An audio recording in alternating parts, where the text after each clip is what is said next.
Welcome back. This is Activity 3.3. We are still working with multiple representations, but in this activity here, we are starting with a table to then solve our problem. Okay, let's get started. Herman and Melville found this table. The bottom three entries in the second column were smudged, and the boys couldn't read them. Let's see if you can calculate the unknown values. Now, when I'm done explaining, I'm going to have you answer questions 1, 2, and 3 on your own. Then we're going to review, and then you're going to graph it. But before you answer these questions, I want you to notice two things. One, that we have a starting point. We can see it starts at 0, 20. And then what you're going to do as you answer the questions is notice, okay, what happens from one point to the next, to the next, and then to the next, so that you can then fill in the rest of the table.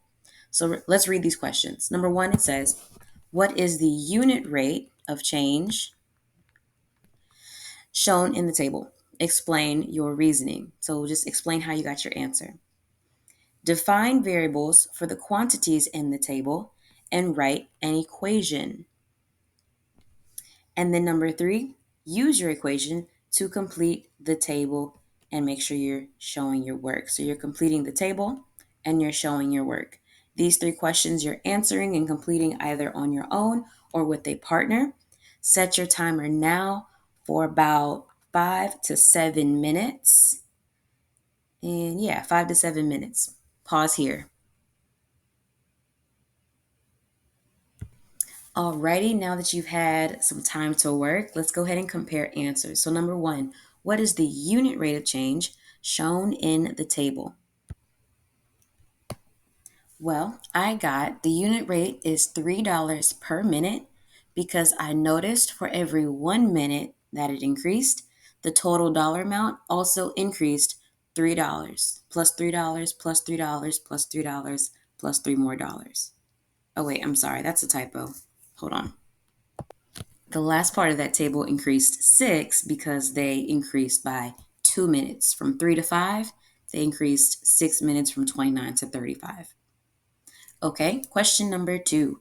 This is define variables for the quantities in the table, meaning the time in minutes and the total cost in dollars. We can just literally take those two variables and write an equation that relates the two quantities. So I know that from looking at my table, I know the dollar amount, D, will be equal to 20 plus, because 20 is that starting point at 0, 20, 20 plus 3 times M, meaning for every minute, $3 was the increase because we found that that was the unit rate. Remember? 3 times M. So that is the equation that you should have gotten for this table from that table.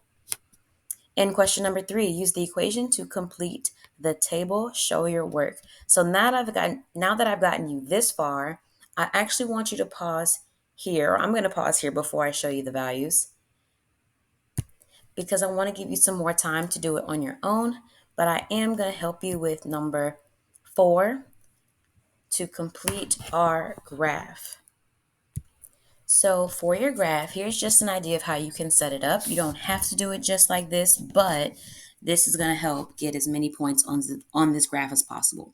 So notice on my y-axis going up and down, I labeled each tick point representing or to represent 2, 3, 4, 5. So it goes 5, 10, 15, 20. I marked 5, 10, 15, 20. I marked 40. 5, 10, 15, 20. I marked 60.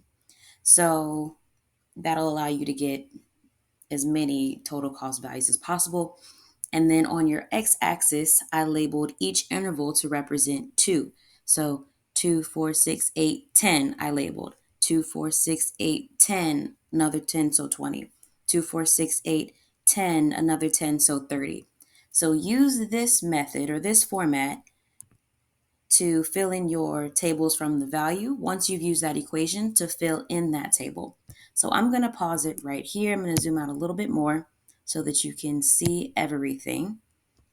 The equation plus the table. I'm going to pause it right here. Set your timer for about 6 minutes. Fill in the table and then graph those points. Pause here.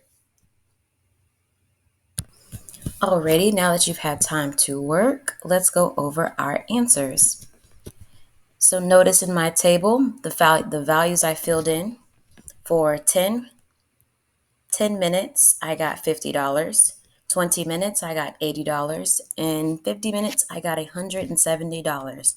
Now, I used the first one for an example in number 3 so you can see how I substituted in $10 for M, the time in minutes, and then solved for D, the dollar amount. So 20 plus 3 times 10. 3 times 10 gives you 30.